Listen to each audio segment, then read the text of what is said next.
Hello everyone, this is Poohhead189, and today we're talking about Elder Scrolls yet again.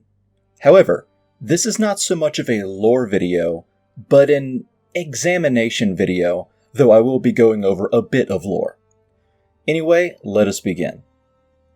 So, if you've been a fan of Elder Scrolls for any length of time, you've likely heard of various different, deeper aspects of Elder Scrolls lore.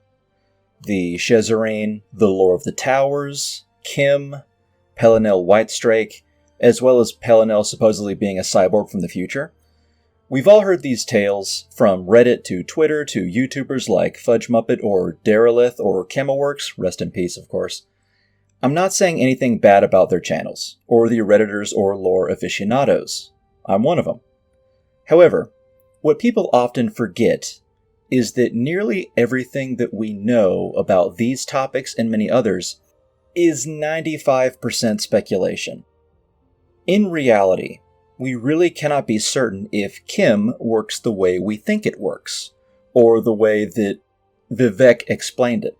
We don't really know if Tiber Septim was really 3 different people, or that Pelinel Whitestrake did half the things he supposedly did, much less if he was a cyborg from the future. All of this is theory, based upon disparate writings we have either pieced together from lore and poems and books, and sometimes Michael Kirkbride's writings that 1, we cannot be certain if they're canon, and 2, are often very vague and esoteric as well. Let's take the Shezarene, for instance. The Song of Pelinel was the only mention of the Shezarene for about 20 years. And the Song of Pelinel is full of apocryphal and metaphorical information, full of allegory. It's not something you should fully take to be literal. However, people often do, and they often use it to say that Pelinel was Shor come again, who was also known as Lorkhan, the god of men. He would be Shor's vengeance on the elves, or at least that is what it is claimed for Pelinel. Essentially a warrior on behalf of men, or literally Shor himself. And of course, like many legends, Pelinel both accepts and denies this. We also don't know if Pelinel of the Alessian Rebellion is the 3rd Pelinel, or if there were 3 named Pelinel, or if he was the 3rd of 3 companions, being Pelinel, Morahouse, and Alessia herself, but either way, or anyway, many people and lore tubers will speculate that's what he is, being he's essentially Shor, or essentially being a Shezarene. However, we also have this relatively new lore from ESO, and I'll read it here. It is titled The Footsteps of Shezarr, by Sister Priscia Stolvo. Demigods such as Pelinel Whitestrake or Morahouse the Winged Bull were not the first divine aid men received in their struggle against the Aelids.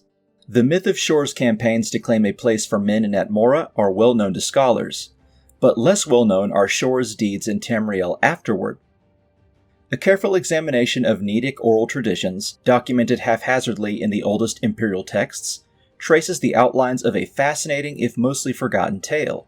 In the Middle Merethic era, the Mer, or elves, who would become Aelids, left Somerset to carve out new realms for themselves in Tamriel.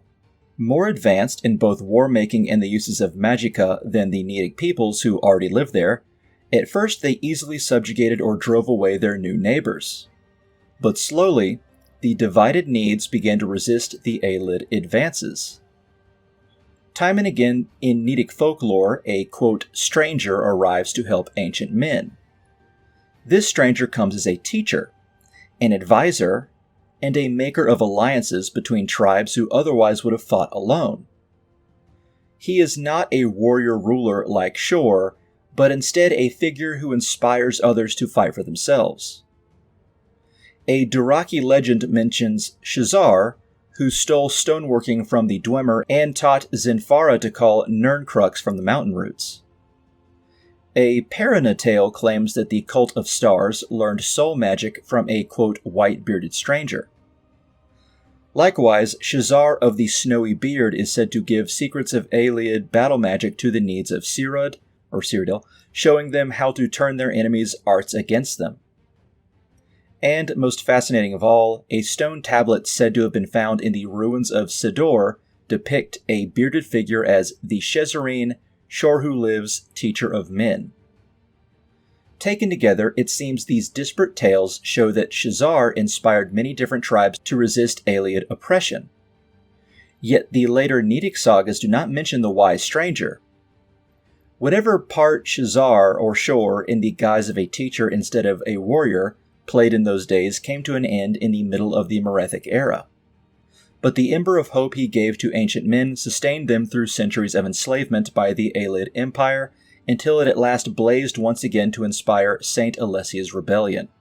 And while you could take this to mean that Shor or the Shezarene that had once guided the men had become essentially enraged and became a warrior, really what we can conclude from this is that a Shezarene seems to come from just Nedic oral tradition, and it is as a teacher or guide rather than someone who slays elves left and right.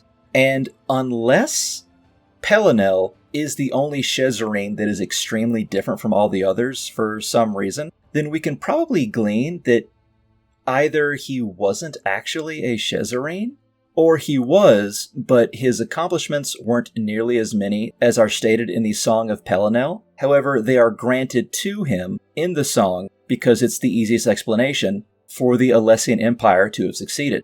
Now again, that could be wrong, he could be everything we think, but my point is that we really do not know. At all. And you see this in many fandoms. It's the same thing as Lord of the Rings when people argue whether or not the Balrog has wings. Generally, most people think that the Balrog did not have wings. It became popularized because there were sort of fiery wings in the movies. However, there are a few allusions to the Balrogs potentially having wings. Now, I'm not saying that they do. However, if you ask most people who are big fans of the books, they will say, no, absolutely not, they do not have wings. However, it's actually more honest to say we just cannot be certain. It's likely that they don't. However, we do need to acknowledge that when people say that Balrogs don't have wings, they're mostly regurgitating what they've heard, really, rather than saying what they would actually think if they had read it without being told what to see when they read it. Do you understand what I mean? So if we take something like the Song of Pelinel, or Vivek's writings, or anything like that, and if I read it, and I have not seen anything from a lore tuber, or seen any sort of Reddit commentary, I could get something that's completely different. However, when I watch Fudge Muppet, and then they tell me what it means, then that has taken away all of, not the mystery of it, because they could be wrong, but it's taking away the fact that it is supposed to be vague, and it's supposed to be something that we cannot be certain of. And there's also, let's talk about Vivek, there's also, of course, the concept of Kim, popularized by Vivek and used by everyone and their grandma to say that if a character in the Elder Scrolls realizes they are in a reality of the Godhead, which is essentially a dream realm, like lucid dreaming, you can gain divinity or do whatever you want. However, again, we do not know if that is true at all. Vivek was a notorious liar and trickster. The term Kim has been used by Riemann, Vivek, Mankar Cameron, and all who are charismatic leaders of cults or movements, and all who want to sway whomever is reading their works to follow their enlightened ideals. Now, all we really know about Kim is that, as a concept, it exists in the Elder Scrolls. But is it what Vivek claims? Is it simply a term for king or royal in Elnifex? Was it fabricated entirely and simply reused throughout the lore? We have no idea. People do love saying that Elder Scrolls is full of unreliable narrators, but then they will take the most vague lines of the most backward text and use it to form a theory. Now again, that's not a bad thing. I do it too, it's great. However, many lore tubers will then act like their theories are what it has to be, and will not specify they are theories, and then others will believe it without question, when in all likelihood, future games or installments of the Elder Scrolls will prove them false. And you see this all the time on Twitter or Reddit too. Most of the time people are talking about it, we really cannot be certain. The fact of the matter is, if you play Skyrim and find out everything you can about the Markarth incident, something that happened just 20 years before the game, an event where you can speak to multiple people who were there and read text on it, the facts are still disputed even then.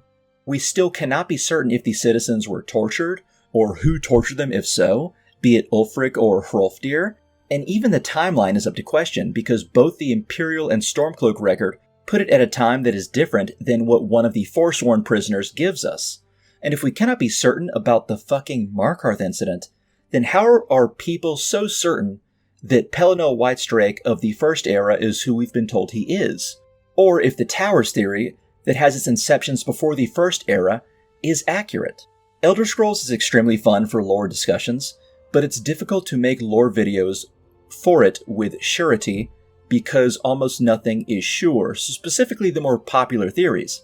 I would not be too surprised if one day we received word that Morahouse wasn't a real Minotaur or Manbull, or that Kalpas are not real. There's really only certain hints in-game that can confirm some theories, such as how we require the blood of a god in Oblivion to help stop the Mythic Dawn, and dried blood on the armor of Talos works for this magic. Confirming Talos, whether his story is half false or not, achieved divinity. So from the games we can kind of consider that yes, Talos is a god and became a ninth divine. However, that does not confirm or deny whether or not he was once three people or anything of the sort. So we really cannot be certain. So if you take anything away from this video, just know that a lot of the very popular conclusions of theories out there is very likely either false or wrong to a certain degree, and people often forget to specify that they are theories. Anyway, I hope you guys have a good day. Thanks so much for watching. This will be my last Elder Scrolls video for a while because I want to focus on historical videos, Warhammer, and Lord of the Rings stuff. However, if you want to see more Elder Scrolls stuff, please let me know below. And also, please tell me what you think on what theories you think might be false, or if you have found something similar in the fandom. Okay guys, have a good one, and I will see you next time. Bye-bye.